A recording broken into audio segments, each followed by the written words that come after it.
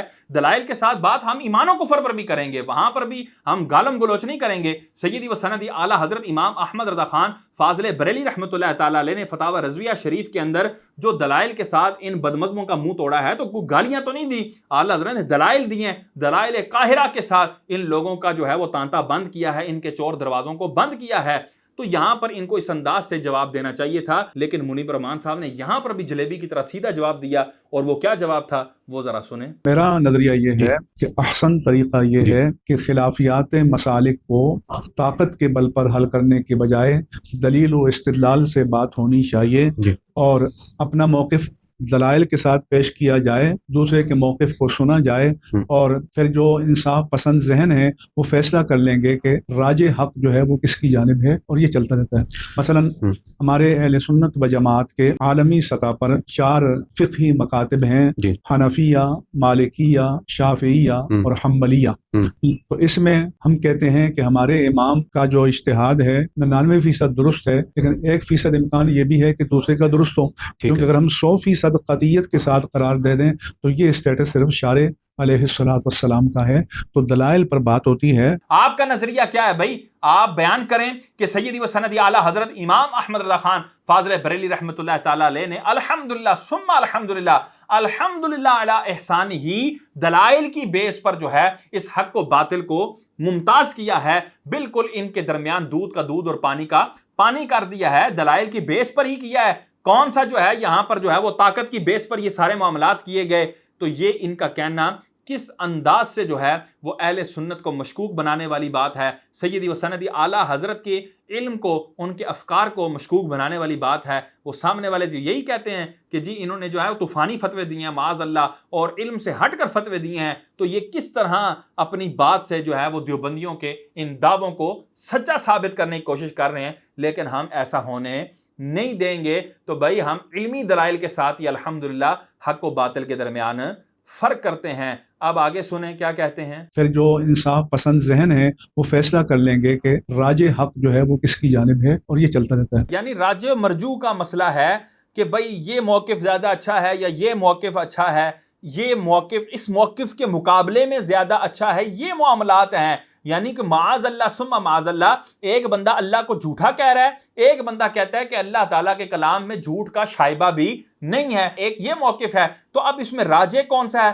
مرجوح کون سا ہے، یہ آپس میں بیٹھ کے دلائل دینے ہیں۔ اس کے بعد جو ہے جو رسول اللہ صلی اللہ علیہ وسلم کے علم کو چوپایوں کے ساتھ ملا رہا ہے، پاگلوں کے ساتھ، بچوں کے علم کے ساتھ ملا رہا ہے، تو ایک یہ والا عقیدہ ہے، اور ایک یہ عقیدہ ہے کہ حضور عالم الخلق تھے، حضور سے بڑا کوئی عالم نہیں ہے، نہ اولین میں ہوا نہ آخرین میں کوئی ہوگا، تو سب سے بڑے عالم جو ہیں حضور سرور کونین صلی اللہ تعالی علیہ وسلم تھے۔ اب اس میں راجح کون سا ہے، مرجوح کون سا ہے، آپس میں علمی دلائل دے دیے جائیں۔ اسی طرح جس نے یہ کہا ہے کہ حضور کا خیال آ جائے، اس سے بہتر ہے کہ بیوی کے ساتھ مجامعت کا خیال آ جائے، اس سے بہتر ہے کہ گدھے کا خیال آ جائے، اور حضور کا خیال جو ہے وہ گدھے کے خیال سے بدتر ہے، معاذ اللہ ثم معاذ اللہ۔ اور ایک یہ کہتا ہے کہ حضور کی سنت پر عمل کیے بغیر تو نماز مکمل نہیں ہو سکتی، حضور سرور کونین صلی اللہ علیہ وسلم کی ہر طرح کی ادا کو ادا کیا جائے گا تو وہ نماز جو ہے وہ مقبول ہوگی۔ اب ان دونوں میں سے کون راجح ہے کون مرجوح ہے، اس کو جو ہے وہ دلائل کے ساتھ آپس میں جو ہے وہ حل کیا جائے، طاقت نہ لگائی جائے وہاں پر۔ اسی طرح ایک بندہ کہتا ہے کہ اگر حضور کے بعد کوئی نیا نبی آ جائے تو حضور کی خاتمیت میں کوئی فرق نہیں آئے گا، اور حضور کو خاتم النبیین بمانا آخری نبی ماننا کہ حضور آخری نبی ہیں، سب سے آخر میں تشریف لائے ہیں، اب کوئی نیا نبی نہیں آئے گا، یہ عوام کا خیال ہے، اور اہل فام پر روشن ہے کہ تقدم زمانی اور تاخر زمانی میں بالذات کوئی فضیلت نہیں ہے۔ یہ ایک موقف ہے، اور دوسرا موقف یہ ہے کہ حضور خاتم النبیین ہیں، حضور کے بعد کوئی نبی نہیں آئے گا۔ کوئی بھی شخص اگر نیا نبوت کا دعوے دار ہوتا ہے وہ کافر و مرتد ہوگا، اس کا اسلام کے ساتھ کوئی تعلق نہیں ہے۔ اب یہ دو موقف ہیں، اب کس کا موقف راجح ہے کس کا مرجوح ہے، آپس میں دلائل کی بنا پر جو ہے وہ طے کیا جائے گا۔ اسی طرح دیگر جو ان کے گندے عقائد ہیں وہ ایک موقف ہے، دوسرا جو اہل سنت کا سنیوں کا موقف جو 1400 سال سے اہل حق کا موقف ہے وہ ایک طرف ہے، تو راج مرجو ان میں سے کون ہے یہ جو ہے وہ دیکھا جائے گا۔ لا حول ولا قوت الا باللہ العلی العظیم۔ کس طرح دودھ اور پیشاب کو مکس کرنے کی باتیں کی جا رہی ہیں، کس طرح حق اور باطل کو آپس میں جو ہے وہ ملانے کی باتیں کی جا رہی ہیں، اور کتنا جو ہے وہ سطحی کلام کر رہے ہیں مفتی صاحب۔ اگر یہ ساری باتیں یہاں سے لازم نہیں آ رہی تو دلائل سے واضح کیا جائے۔ راج حق جو ہے وہ کس کی جانب ہے، اور یہ چلتا رہتا ہے۔ مثلا ہمارے اہل سنت و جماعت کے عالمی سطح پر 4 فقہی مکاتب ہیں، حنفیہ، مالکیہ، شافعیہ اور حنبلیہ۔ تو اس میں ہم کہتے ہیں کہ ہمارے امام کا جو اجتہاد ہے 99% درست ہے، لیکن 1% امکان یہ بھی ہے کہ دوسرے کا درست ہو، کیونکہ اگر ہم 100% قطعیت کے ساتھ قرار دے دیں تو یہ اسٹیٹس صرف شارع علیہ الصلوۃ والسلام کا ہے۔ تو دلائل پر بات ہوتی ہے۔ لا حول ولا قوت الا باللہ العلی العظیم۔ پنجابی میں کہتے ہیں اے چلی گئی تو جن بھی پہ گئے۔ اور پہلے ان کا جواب جو ہے وہ کتنے سکموں کا باعث تھا کہ اس انداز سے جو ہے یہ حضرت جواب دے رہے تھے، یہ راج مرجو کا اور علمی انداز سے ہمیں یہ باتیں کرنی چاہیے، طاقت کے بل پر یہ باتیں نہیں کرنی چاہیے۔ اس کے اندر کتنے سکم تھے وہ میں نے آپ کو بیان کر دیے۔ اب آگے دیکھیں، ستم بلائے ستم، ستم بلائے ستم، ظلم پر بھی ظلم ہے کہ انہوں نے یہ کہہ دیا کہ دیوبندیوں، وہابیوں اور شیعوں، ان بدمذہبوں کا جو آپس میں اختلاف تھا، ظاہر بات ہے جب دیوبندی نام لے لیا تو دیگر جتنے بھی باطل مذہب والے ہیں وہ سارے اس میں شامل ہو جائیں گے۔ ان کا جو آپس میں اختلاف ہے سنیوں کے ساتھ، یہ ایسا ہی ہے جیسے کہ ائمہ اربعہ کا اختلاف ہے۔ تو اب وہ جو پوڈ کاسٹر کی جو غلطی تھی کہ جو اس نے کہا تھا کہ جی ہماری بدقسمتی ہے کہ یہ جو اختلاف ہے آپس میں، اس کا انہوں نے اصلاح کیوں نہیں کی؟ کیونکہ یہ اس کو خود بھی بدقسمتی مانتے تھے کہ بریلویوں اور دیوبندیوں کا اختلاف نہیں ہونا چاہیے، یہ بدقسمتی ہے بریلویوں کی کہ وہ دیوبندیوں سے اختلاف کرتے ہیں۔ اس کے بعد جو دوسری پوڈ کاسٹر نے غلطی کی کہ جی یہ اسلام کا حسن ہے یہ اختلاف، اس کو جو ہے وہ میں نے بیان کیا کہ اسلام کا حسن وہ اختلاف ہے جو ائمہ اربعہ کا اختلاف ہے، یہ اختلاف حسن ہے، یہ اختلاف رحمت ہے۔ وہ اختلاف جو ایمان و کفر کا ہے وہ اسلام کا حسن نہیں ہے، اس کو اسلام کا حسن شمار نہیں کیا جاتا۔ تو اس بات کے اوپر یہ اس کی سرزنش کیا کرتے؟ یہ تو خود اس بات کے قائل ہیں کہ یہ جو دیوبندیوں وہابیوں کے ساتھ ہمارا اختلاف ہے یہ اسلام و کفر کا اختلاف نہیں، بلکہ یہ ایسا ہی ہے جیسے ائمہ اربعہ کا اختلاف ہے۔ اور اس کے بعد پھر ستم بلائے ستم کہتے ہیں، جس طرح ہم اپنے امام کو 99% حق پر مانتے ہیں اور 1% یہ گنجائش رکھتے ہیں کہ سامنے والے امام جو ہیں وہ حق پر ہوں گے، یہاں تک تو بات درست تھی، لیکن جس کانٹیکس میں یہ بات لائی گئی وہ بڑی خطرناک بنتی ہے، اور وہ یہ بنتی ہے کہ اہل سنت سنی بریلوی جو ہیں وہ 99% حق پر ہیں، 1% گنجائش ہے کہ دیوبندی ٹھیک ہو، وہابی ٹھیک ہو، شیعہ ٹھیک ہو، سنی جو ہیں اس معاملے میں کہ حضور عالم الخلق ہیں 99% ٹھیک ہیں، اور 1% ہو سکتا ہے کہ دیوبندی ٹھیک ہو کہ نہیں جی شیطان کا علم زیادہ ہے، نہیں جی چوپائے جو ہیں ان کا علم حضور کے برابر ہے، پاگلوں کا علم حضور کے برابر ہے، بچوں کا علم حضور کے برابر ہے، وہ ٹھیک ہو سکتا ہے۔ اور جو ہم یہ کہتے ہیں کہ صحابہ سارے کے سارے عادل ہیں، کسی صحابی پر تان نہیں کیا جا سکتا، اس میں 99% سنی ٹھیک ہو سکتے ہیں، لیکن 1% شائبہ ہے کہ کیا پتہ شیعہ ٹھیک کہتے ہوں، کیونکہ 100% تو صرف حضور سرور کونین صلی اللہ تعالی علیہ وسلم ہی ٹھیک ہو سکتے ہیں، باقی کسی کا موقف جو ہے وہ 100% درست نہیں ہو سکتا۔ یار یہ کتنی بڑی گیم کھیلی جا رہی ہے۔ مجھے بتاؤ کیا سنیوں کا یہ عقیدہ کہ اللہ سچا ہے، اللہ کے کلام کے اندر جھوٹ کا شائبہ بھی نہیں ہے؟ مجھے بتاؤ خدا کی قسم کیا یہ 100% عقیدہ درست نہیں؟ اسی طرح حضور عالم الخلق ہیں، تمام مخلوق سے زیادہ علم رکھنے والے ہیں، مجھے بتاؤ خدا کی قسم یہ 100% عقیدہ درست نہیں؟ مجھے بتاؤ کیا یہ عقیدہ کہ جو حضور سرور کونین صلی اللہ علیہ وسلم سے کسی کا علم زیادہ بتائے یا حضور کے علم کو چوپایوں کے برابر بتائے، بچوں کے برابر بتائے اور حیوانوں کے برابر بتائے، اسی طرح شیطان کے علم کو حضور سے زیادہ بتائے، ملک الموت کے علم کو حضور سے زیادہ بتائے، وہ شخص کافر و مرتد ہے؟ کیا یہ عقیدہ 100% درست نہیں؟ حضور سرور کونین صلی اللہ علیہ وسلم کا خیال آنے سے نماز نہیں ٹوٹتی، یہ کیا عقیدہ 100% درست نہیں؟ اسی طرح دیگر جو عقائد ہمارے دیوبندیوں کے مقابلے میں، وہابیوں کے مقابلے میں، شیعوں کے مقابلے میں ہیں، کیا وہ ہمارے 100% درست نہیں؟ کیا وہ اسلام کے قطعیات نہیں؟ کیا وہ ضروریات دین میں سے نہیں جن کے حوالے سے یہ کہا جائے گا کہ یہ 100% درست ہیں؟ اگر یہ بات کی جائے کہ 99% ان کے اندر درستی کا پہلو ہے، 1% ہو سکتا ہے کہ سامنے والا ٹھیک ہو، تو پھر کہو نا کہ ختم نبوت کے معاملے میں اہل سنت کا، مسلمانوں کا جو یہ عقیدہ ہے کہ حضور سب سے آخری نبی ہیں، حضور کے بعد کوئی نبی نہیں آئے گا، اس میں ہم 99% درست ہیں، کیا پتہ 1% جو ہیں وہ قادیانی درست ہوں کہ وہ ہمارا کانا جو ہے وہ نبی معاذ اللہ ثم معاذ اللہ. اور پھر کہو نا کہ ہم اللہ کو کہتے ہیں کہ اللہ ایک ہے, اللہ وحدہ لا شریک ہے, حضور اللہ کا کوئی شریک نہیں. اس میں ہم 99% درست ہیں. کیا پتہ ہندو جو ہیں وہ کرشن کو اور دیگر بھگوانوں کو جو اللہ کا شریک بناتے ہیں 1% ان کی درستی کا بھی احتمال ہے. تو پھر کہو نا کہ سکھ بھی 1% درست ہیں, کہو نا عیسائی یہودی بھی 1% درست ہیں کہ ہماری جو ہے شریعت منسوخ نہیں ہوئی, ہمیں محمد عربی کی اتباع کی ضرورت نہیں ہے. ہم یہ کہتے ہیں کہ محمد عربی کی اتباع کے علاوہ چارہ نہیں, ہم اس میں 99% درست ہیں, 1% وہ مد مقابل بھی درست ہو سکتے ہیں. اگر تم واہ کہو کہ نہ ہم اس میں 100% درست ہیں, تو ہم اپنے اہل سنت کے عقائد میں بھی جو ہمارے دیوبندیوں کے مقابلے میں, وہابیوں کے مقابلے میں, شیعوں کے مقابلے میں ہیں, اس میں بھی ہم 100% درست ہیں. کوئی 99% والا یہ پہلو نہیں ہے. یہ صرف اور صرف شیطانیت ہے جس کو پھیلایا جا رہا ہے, اور یہ فروعی مسائل کے اندر اور جو اسلام کے اندر حسن ہے اختلاف, اس کے اندر یہ بات کی جا سکتی ہے. یہ کفر و ایمان والے اختلاف میں بات نہیں کی جا سکتی. تو مجھے بتاؤ سنیو, یہ کتنا بڑا جرم ہے جس کا ارتکاب یہ تمہارا مفتی اعظم پاکستان کر رہا ہے. اب کسی میں غیرت ہے کہ وہ بولے کہ یہ کس انداز سے جرم کیا جا رہا ہے؟ اور ہمارے ائمہ کی اگر آپ سیرت پڑھیں تو بہت سے مسائل میں پہلے ان کو راجے نظر آیا تو ایک قول اختیار کیا, اس سے دوسرا قول راجے نظر آیا تو پہلے کو چھوڑ دیا, تیسرا ارجح نظر آیا تو اس کو اختیار کر لیا. تو یہ ان کے کھلے ذہن کی علامت تھی کہ ریجڈنیس نہیں تھی, جمود نہیں تھا, دلائل کی روشنی میں اپنے موقف پیش بھی کرتے تھے, اختیار بھی کرتے. جمود نہیں تھا جی.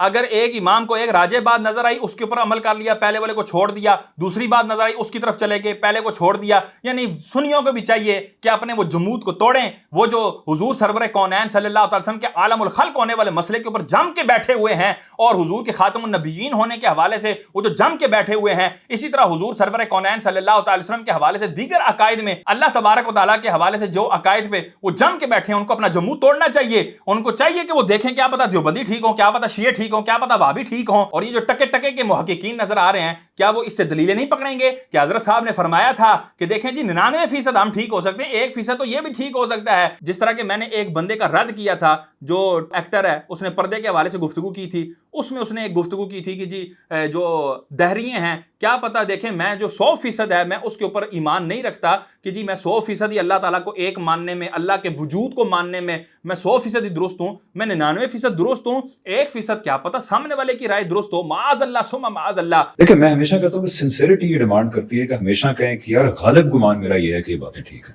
99% میں شور ہوں کہ یہ باتیں ٹھیک ہیں, 1% ہمیشہ مارجن رکھنا چاہیے کہ میں غلط بھی ہو سکتا ہوں. مطلب میں کوئی عقل کل تو نہیں ہوں, یا میں نے کوئی خود جا کے اللہ میاں سے بات تو نہیں کی کہ ہاں واقعی آپ ایگزسٹ کرتے ہیں, یہ باتیں ٹھیک ہیں. اچھا وہ 1% آپ کا بلیف سسٹم آتا ہے پھر کہ ایمان ہے ہمارا, دیکھیں آنکھیں بند کرنی نہیں, میرا ایمان 99% پہ ٹھیک ہے, وہ 1% تو گنجائش ہے کہ میں غلط بھی ہو سکتا ہوں. تو کہیں 1% پہ یہ ہوتا ہے کہ یار کوسچن مارک آ سکتا ہے. دیکھیں نا, ایک ملحدین کا بہت بڑا طبقہ ہے, ملحدین کی بہت بڑی فلسفی ہے. آپ کو پتا ہے کہ جو ایک ایتھیزم کی موومنٹ ہے دنیا کے اندر, جس سے ایک زمانے میں بھی انسپائرڈ تھا, وہ تو یہ کہتی ہے کہ سب کچھ جو ہے یہ اندھے قوانین کا نتیجہ ہے, یہ حادثات کا نتیجہ ہے. وہ کہتے ہیں ہمارے پیچھے ایگزسٹنس کے پیچھے کوئی خدا نہیں ہے, کوئی ذہن نہیں ہے. تو میں اپنے آپ کو 1% مارجن دیتا ہوں کہ آپ تو وہ ٹھیک کہہ رہے ہیں. مفتی منیب الرحمان صاحب اس کو آپ کس انداز سے دیکھیں گے؟ آپ نے تو یہ عمومی طور پر بتا دیا کہ دیکھیں جی 99% ہمارے جو ہے نا وہ عقیدہ درست ہو سکتا ہے, سامنے والے کا 1% امکان ہے کہ وہ بھی درست ہو سکتا ہے, کیونکہ صرف اور صرف 100% عقیدہ جو ہے حضور سرور کونین صلی اللہ علیہ وسلم کا ہی درست ہو سکتا ہے, 100% نظریہ حضور کا ہی درست ہو سکتا ہے. تو بھائی ہم تو شارع نہیں ہیں, ہم تو حضور سرور کونین صلی اللہ علیہ وسلم کے معاذ اللہ مثل نہیں ہیں, تو ہم کیسے درست ہو سکتے ہیں 100%؟ تو اس کا مطلب ہے کہ ہر طرح کا عقیدہ وہ 99% آپ کا درست ہو سکتا ہے, لیکن 1% اہل باطل کا بھی یہ حق ہے کہ ان کا بھی جو ہے وہ عقیدہ درست ہو. معاذ اللہ ثم معاذ اللہ. یعنی آپ کو اس بات سے کوئی مسئلہ نہیں ہے, کوئی چیز ہے کسی اور مسلک میں بہتر ہے تو میں اس کو اختیار کر لوں, چاہے وہ دیوبند میں ہو یا کسی اور مکتب میں, آپ کوئی نہیں ہے دلائل کی روشنی میں. لا حول ولا قوۃ الا باللہ العلی العظیم. اینکر نے کیا کہا کہ یعنی کہ آپ جو ہیں یعنی ان کی ساری باتوں کو اس نے نچوڑ کیا نکالا کہ اگر آپ کو دیوبندیوں میں, وہابیوں میں, شیعوں میں, دیگر مسالک والوں میں کوئی بات اچھی لگے گی تو آپ وہ اپنا لیں گے. تو اب ان کو آگے سے ایز اے مفتی یہ چاہیے تھا, یہ آگے سے کہتے کہ دیکھیں جی تمام کے تمام محاسن, تمام کی تمام اچھائیاں یہ اہل سنت کے اندر بند ہیں, اہل سنت کے اندر مقید ہیں. ایسا کچھ بھی نہیں ہے کہ کوئی اچھی چیز ہمیں دیوبندیوں سے لینی پڑے گی, وہابیوں سے لینی پڑے گی, شیعوں سے لینی پڑے گی. ہاں اہل سنت کے محاسن انہوں نے چوری کیے ہوئے ہیں، وہ لوگوں کو اپنے دامن تصویر میں، اپنے جال میں پھانسنے کے لیے اہل سنت کے محاسن کو استعمال کرتے ہیں، اہل سنت کی خوبیوں کو اور اہل سنت کی اچھائیوں کو استعمال کرتے ہیں۔ ہمیں ان سے کوئی اچھائی مطلوب نہیں ہے کہ ان کے پاس بھی جو کچھ ہے وہ ہمارا ہی دیا ہوا ہے، تو ہمیں کیا حاجت ہے کہ ہم دلائل کی بیس پر ان کی کوئی چیز لیں۔ لیکن حضرت نے یہاں پر کچھ بھی ایسا نہیں کہا، کیونکہ دیوبندی بھی ان کے نزدیک حق پر ہیں، وہابی بھی ان کے نزدیک حق پر ہیں، شیعہ بھی ان کے نزدیک حق پر ہیں، اور سنی بھی ان کے نزدیک حق پر ہیں۔ اس لیے دلائل کی روشنی میں جس سے اچھی بات ملے گی وہ لے لی جائے گی۔ مجھے بتاؤ، صلح کلیوں کے سینگ ہوتے ہیں، اور صلح کلی جو ہے وہ 12 سنگا ہوتے ہیں۔ صلح کلی کی کیا نشانی ہے؟ صلح کلی کی کون سی علامات ہیں جو حضرت میں نہیں پائی جا رہی؟ اور یہ وہی باتیں ہیں جو ہمارے جو ہیں وہ جاہل نوجوان جو ہیں وہ کرتے پھرتے ہیں کہ جی دیکھیں ہمیں جہاں سے اچھی بات ملے گی وہاں سے ہم لے لیں گے، اور دلائل کا ان کے پاس نام و نشان نہیں ہوتا۔ اور یہاں پر ان کو علمی طور پر وہ جواب دینا چاہیے تھا جو میں نے پہلے عرض کیا، لیکن انہوں نے وہ جواب نہیں دیا اور اپنا صلح کلی ہونا ببانگ دہل واضح کر دیا۔ آپ نے ذکر کیا امام احمد رضا، ان کی شخصیت کے بارے میں آپ کیا کہیں گے؟ فقہ حنفی پر امام احمد رضا قادری رحمہ اللہ تعالیٰ کا ایک فرد کا جتنا فقہی سرمایہ ہے، ان کا فتاوی رضویہ جس کا اصل نام تھا العطایہ النبویہ فی الفتاوی الرضویہ، وہ 33 مجلدات پر مشتمل ہے، اور فقہ میں ایک ان کا انتہائی مسلمہ اور مستند مقام ہے۔ باقی لوگوں کے بھی فتاوی موجود ہیں، مختلف مسالک کے موجود ہیں، تو اس لیے ان کی پہچان یہ ہوئی کہ انہوں نے محبت رسول کا درس کیا اور ناموس الوہیت جل وعلا، ناموس رسالت مآب صلی اللہ علیہ وآلہ وسلم اور ناموس مقدسات دین کے لیے وہ ایک شمشیر برہ یا برہنہ تلوار تھے، اپنے موقع پر دلائل سے بات کرتے تھے۔ تو مجھے بتائیں حضرت، اس دور میں شان الوہیت پر کس نے حملہ کیا تھا؟ شان رسالت پر کس نے حملہ کیا تھا؟ وہ حملہ وروں کے نام کیا ہیں؟ وہ حملہ ور کون ہیں؟ ان کی پہچان کا طریقہ کیا ہے؟ حضرت اس پر آپ کبھی کیوں نہیں گفتگو کرتے؟ آپ کی جتنی بھی کتابیں ہیں کسی کے اندر بھی طواغیت اربع کی کفریہ عبارات کو ذکر کر کے ان کے اندر جو سکم ہیں، ان کے اندر جو خرابیاں ہیں، ان کے اندر جو اسلام مخالف باتیں ہیں، ان پہ کبھی بھی بحث ہم نے نہیں دیکھی۔ اگر آپ کی کوئی بات دیکھی بھی تو وہ گول مول دیکھی کہ دیکھیں جو بھی اللہ کی شان کے خلاف ہوگا ہم اس کو نہیں مانیں گے، جو بھی اللہ کی شان کے مخالف بولے گا ہم اس کو کافر کہیں گے، جو رسول اللہ کی شان کے اندر توہین کرے گا ہم اس کو کافر کہیں گے، چاہے وہ دیوبندی ہو، چاہے وہ وہابی ہو، چاہے وہ کوئی بھی ہو۔ اور یہ عمومی قاعدہ کلیہ تو وہ بھی بیان کرتے ہیں، اور اس عمومی قاعدے کلیے سے ان کو بھی اختلاف نہیں ہے کہ جو ہوگا اللہ کی شان کا گستاخ، جو ہوگا رسول اللہ کی شان کا گستاخ، تو وہ واقعی کافر و مرتد ہوگا۔ یہ تو کلیہ وہ بھی مانتے ہیں، اور یہ کیوں نہیں بیان کرتے کہ ان کے جو طواغیت تھے، اشرف علی تھانوی، قاسم نانوتوی، رشید احمد گنگوئی، خلیل احمد امبیٹوی، جن کے لیے اعلیٰ حضرت ننگی تلوار بنے، اور انہوں نے اپنے فتوے کا نام بھی حسام الحرمین رکھا، حرمین کی تلوار، تو وہ ان لوگوں کے مقابلے میں ننگی تلوار تھے۔ اور ان لوگوں نے شان الوہیت پر حملہ اس اعتبار سے کیا کہ انہوں نے اللہ تعالیٰ کو جھوٹ بولنے والا لکھ دیا، جھوٹ کا صدور اس سے ممکن ہے یہ لکھ دیا، اور یہ باتیں کی کہ اللہ تعالیٰ بھی مکر کرتا ہے، اللہ بھی فریب کرتا ہے، اور اللہ کیا ہی مکر کرنے والا ہے، معاذ اللہ ثم معاذ اللہ۔ اس طرح کی شان الوہیت سے گری ہوئی باتیں ان لوگوں نے لکھی اور ان لوگوں نے چھاپی۔ اسی طرح شان رسالت کے خلاف انہوں نے باتیں لکھی اور چھاپی، جس کی وجہ سے اعلیٰ حضرت نے ننگی تلوار ہو کر دلائل قاہرہ باہرہ کے ذریعے ان لوگوں کا رد کیا، ان کا ابطال کیا، اور حق کو روز روشن کی طرح واضح کیا۔ اور کتنی دوگلی باتیں کر رہے ہو خدا کے بندے، کتنی خلط مبحث والی باتیں کر رہے ہیں آپ، ان تمام چیزوں کو واضح کیوں نہیں کرتے؟ آپ کی میں نے کہیں ویڈیو دیکھی، آپ نے کہیں خطاب کیا ہوگا کہ امام احمد رضا کے رحمۃ اللہ علیہ کے کام یا ان کی شخصیت یا کو اپنانا ہے تو یہ 10% نہیں، 20% نہیں، 30% نہیں، 50% نہیں، 100% اپنانا پڑے گا۔ یہ کہنے کی ضرورت کیوں پیش آئی؟ اب دیکھیں جی، پوڈ کاسٹر نے یہ سوال کیا کہ جی آپ کا بیان سنا ہے، اور اس نے بیان کہاں سے سنا ہوگا؟ یہ سارے کے سارے جتنے سوالات کر رہا ہے یقیناً اس نے میری ویڈیوز ہی دیکھی ہوں گی۔ چلو جہاں سے بھی اس نے سوال کیے، مقصود تو ہمارا ہی حل ہو رہا ہے، اور ہمارا جو مقصود تھا کہ ہم یہ بتائیں لوگوں کو کہ یہ بندہ اپنا نہیں ہے۔ ہے, یہ بندہ اہل سنت کا مخلص نہیں ہے, یہ اپنے عقیدوں کے اوپر اہل سنت کے عقیدوں کے اوپر پختہ نہیں ہے. الحمدللہ وہی مقصد ہمارا حل ہو گیا. اب یہاں پر اس نے کیا کہا کہ جی آپ نے یہ بیان دیا تھا کہ جی ہمیں اعلیٰ حضرت 100% مطلوب ہیں, کسی کو 10% ہوتے ہیں, کسی کو 20%, کسی کو 30%, ہمیں 100% مطلوب ہیں. تو یہ بیان دینے کی ضرورت کیوں پیش آئی؟ یہاں پہ تو جواب یہ ہونا چاہیے تھا نا کہ جی بالکل اس کی ضرورت بالکل واضح ہے, اظہر من الشمس ہے کہ جو سیدی اعلیٰ حضرت کا نہیں وہ ہمارا نہیں. یہاں پر تو اب بریلوی کے لانے کا مسئلہ نہیں تھا نا, یہاں پہ بریلویت کا مسئلہ تو نہیں تھا. اب یہاں پر تو کوئی اس طرح کی ٹرمز اور کنڈیشنز کا مسئلہ نہیں تھا, یہاں پر تو اس فکر کا مسئلہ تھا, اس عقیدے کا مسئلہ تھا جس عقیدے کو اعلیٰ حضرت نے واضح کیا, اور وہ 1400 سال سے مسلمانوں کا عقیدہ ہے. تو اب یہاں پر ان کو کہہ دینا چاہیے تھا کہ جی ہمیں اعلیٰ حضرت عقائد کے معاملے میں 100% مطلوب ہیں کہ جو عقیدے انہوں نے بیان کیے وہ 100% قرآن و حدیث کے مطابق ہیں, ان کے اندر ذرا برابر بھی شک و شبہ نہیں ہے. ہاں فقہی معاملات کے اندر ان کے دور کے تقاضے اور تھے, ان کے دور کے معاملات اور تھے, اور جو دور بدلتا جاتا ہے اسباب ستہ کے تحت تبدیلیاں آتی ہیں, اور شریعت ہی یہ گنجائش رکھتی ہے کہ اس دور کے حساب سے وہ فتویٰ تھا, اب اس دور کے حساب سے یہ فتویٰ ہے. تو اس طرح بات کرتے اور یہ کہتے 100% عقائد کے اندر ہمیں ان سے کوئی اختلاف نہیں ہے, ہم انہی کے منہج پر ہیں, انہی کے عقیدے پر ہیں اعلیٰ حضرت کے. لیکن حضرت نے آگے سے کیا کہا, کہیں کوئی ضرورت نہیں پیش آئی, کہیں کوئی ضرورت نہیں پیش آئی کہ جی کوئی ضرورت پیش نہیں آئی, یعنی کوئی ایسی ضرورت نہیں تھی خاص, بس ویسے ہی میں نے بات کر دی تھی. اور آگے آپ اس کی تفصیل کیا کریں گے, ذرا وہ سماعت فرمائیں. ہم اپناتے ہیں کیونکہ ان کے مسائل فقہ حنفی کے مطابق ہیں. ہاں جی, ہم اپناتے ہیں کہ ان کے مسائل جو ہیں وہ فقہ حنفی کے مطابق ہیں, یعنی جو اعلیٰ حضرت ہمیں مطلوب ہیں وہ فقہ حنفی کے اعتبار سے مطلوب ہیں. لا حول ولا قوت الا باللہ العلی العظیم. بھائی اعلیٰ حضرت سے فقہ حنفی کے اندر مسائل کے اندر اختلاف ممکن ہے, کیونکہ ان کے دور کے فتاوی اور تھے, اس دور کا تقاضا اور تھا, اور اب بعد کے دور کا تقاضا اور ہے. تو یہ ایک ظاہری اختلاف ہو سکتا ہے, اور اس میں وہ اپنی جگہ اپنے دور کے حساب سے درست تھے, اور آج ہم جو فتویٰ دے رہے ہیں ہم اس میں اپنے دور کے اعتبار سے درست ہیں. لیکن جو چیز 100% مطلوب تھی اس کی طرف تو آپ آئے نہیں, اور وہ تھے عقائد اہل سنت, وہ ایسے عقائد کہ جن کے اندر ایمان و کفر کا مسئلہ ہے, اور وہ سیدی اعلیٰ حضرت نے بیان کیے. تو کیا اس میں آپ کو اعلیٰ حضرت 100% مطلوب نہیں؟ یہ بھی اس بندے کا واضح واشگاف اعلان ہے کہ اعلیٰ حضرت نے جو عقائد بیان کیے ہیں وہ اپنی جگہ, ہم فقہ حنفی کے اعتبار سے جو ہے وہ اعلیٰ حضرت کو 100% مطلوب مانتے ہیں, عقائد کے اعتبار سے ہم اعلیٰ حضرت سے 100% متفق نہیں ہیں. بھائی اتنا واشگاف بیان آ جانے کے بعد اب بھی کوئی ان کو صلح کلی نہ کہے, اور ان کو دیوبندیوں کے حوالے سے, وہابیوں کے اور شیعوں کے حوالے سے,